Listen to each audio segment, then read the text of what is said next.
Hello viewers, আসসালামু আলাইকুম। অনেক পুরুষ এসে বলে থাকেন যে তাদের পুরুষ লিঙ্গ দিন দিন ছোট হয়ে যাচ্ছে বা চুপসে যাচ্ছে বা আকারটা পরিবর্তন হয়ে যাচ্ছে।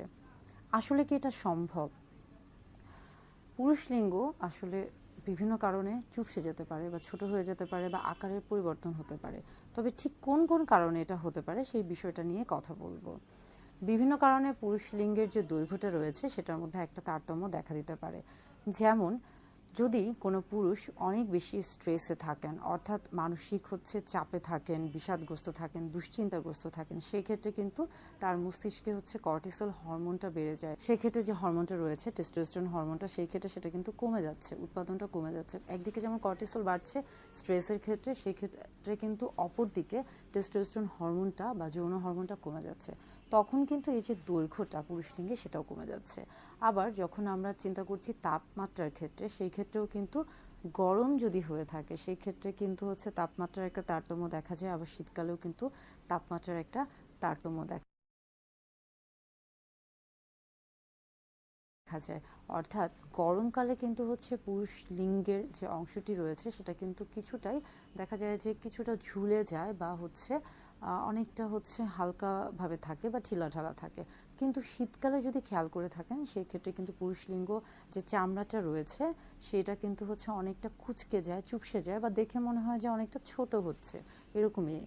আবার আরেকটা বিষয় রয়েছে যে কারণে কিন্তু পুরুষ লিঙ্গের যে দৈর্ঘ্যটা বৃদ্ধি পেতে পারে, সেটা যে ইরেকশন, অর্থাৎ যখন উত্তেজনা তৈরি হয়ে থাকে, মূলত যে কোনো যৌন উত্তেজক বস্তু দেখলে বা সেটার কারণে, তখন কিন্তু পেনিসে অর্থাৎ পুরুষ লিঙ্গে ব্লাড সার্কুলেশন, রক্ত সঞ্চালনটা বৃদ্ধি পায় এবং যার ফলে কিন্তু তখন লিঙ্গের যে দৈর্ঘ্যটা রয়েছে সেটা বৃদ্ধি পায়। এই কারণগুলোতেই মূলত পুরুষ লিঙ্গের যে দৈর্ঘ্যটা আছে সেটা বৃদ্ধি পেয়ে থাকে। এছাড়া আরও বিভিন্ন কারণে পুরুষ লিঙ্গের আকারে পরিবর্তন দেখা যায়। যেমন যে সকল পুরুষ খুব দ্রুত ওজন বৃদ্ধি করে থাকেন বা যাদের খুব দ্রুত ওজন বৃদ্ধি হয়ে থাকে, সেই ক্ষেত্রেও কিন্তু পুরুষ লিঙ্গের যে আকারটা সেটা পরিবর্তন হয়ে থাকে।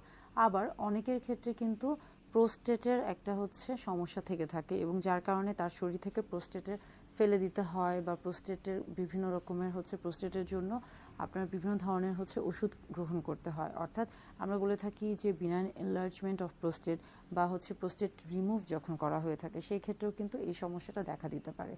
আবার পাশাপাশি একটা রোগ রয়েছে, যেমন এটা পেরোনিয়াস ডিজিজ। এই রোগে যদি কেউ আক্রান্ত হয়ে থাকেন সেক্ষেত্রে কিন্তু পুরুষ লিঙ্গের যে আকার আকৃতি আছে সেটা কিন্তু পরিবর্তন হয়ে থাকে এবং এটা অনেকটা বেঁকে যায়।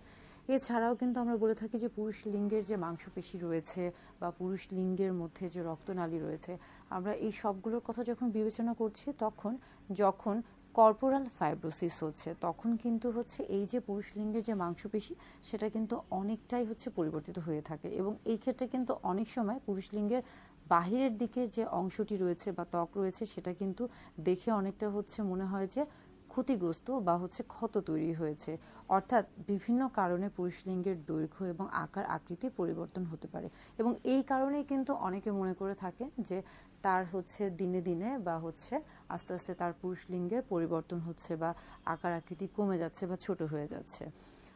তবে বেশ কিছু বিষয় আছে, যেমন বয়স বাড়ার সাথে সাথে কিন্তু পুরুষ লিঙ্গের আকার আকৃতিতে একটা পরিবর্তন আসতে পারে এবং এর পাশাপাশি আমরা বলে থাকি যে যারা অনেক বেশি যারা পুষ্টিকর খাবার গ্রহণ করে থাকেন এবং স্বাস্থ্যকর জীবন মেনে চলেন এবং যারা দৈনন্দিন একটা কায়িক পরিশ্রম বা আমরা বলে থাকি যে অন্তত দৈনিক 15 থেকে 20 মিনিট একটা ব্যায়াম করে থাকেন এবং স্বাস্থ্যকর খাবার গ্রহণ করে থাকেন, পর্যাপ্ত ঘুমটা তারা চেষ্টা করে থাকেন, বিভিন্ন কারণে পুরুষ লিঙ্গের আকার আকৃতিতে পরিবর্তন আসতে পারে। তবে যদি একজন পুরুষ সুস্থ স্বাভাবিক জীবনযাপন ধারণ করে থাকেন এবং তার মধ্যে যদি অন্য কোনো রকমের সমস্যা না থেকে থাকে সেই ক্ষেত্রে এটা নিয়ে খুব বেশি দুশ্চিন্তার কোনো কারণ নেই।